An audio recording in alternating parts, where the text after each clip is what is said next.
Assalamualaikum warahmatullahi wabarakatuh. Cikgu ialah Cikgu Nur Aida binti Saad daripada SMK Paya Kemunting.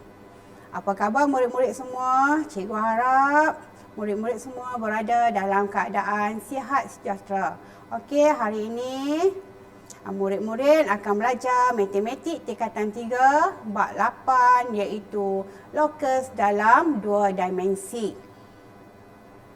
Okey, kita akan pergi kepada subtopik 8.1 iaitu lokus. Apa yang awak faham tentang lokus? Lokus ialah satu surihan atau lintasan oleh satu set dalam satu satah atau ruang 3 dimensi yang memenuhi syarat-syarat tertentu. Okey, sekarang kita nak mengenal lokus dalam situasi kehidupan sebenar. Kita lihat contoh yang pertama iaitu sebiji buah yang jatuh ke tanah daripada pokok. Okey, pergerakannya ialah daripada atas ke bawah. Maka lokus yang terhasil ialah garis lurus yang mencacang. Okey, awak boleh lihat di sini.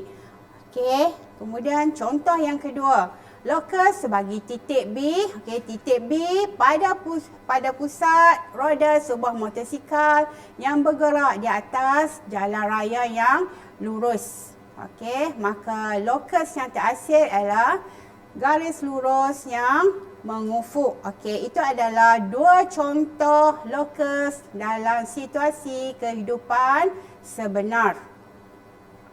Okey, kita pergi kepada subtopik 8.2 iaitu lokus dalam 2 dimensi. Okey, di sini terdapat 5 syarat bagi lokus dalam 2 dimensi yang perlu awak faham dan juga perlu ingat.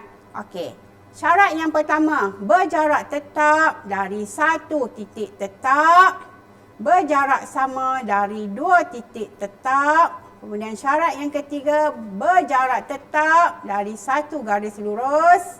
Syarat yang keempat, berjarak sama dari 2 garis lurus yang selari. Dan syarat yang kelima, berjarak sama dari 2 garis lurus yang bersilang.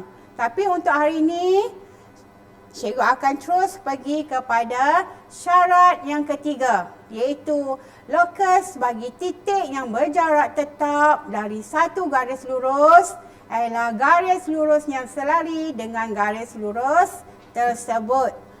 Okey, sekarang kita lihat contoh. Raja di sebelah menunjukkan satu garis AB.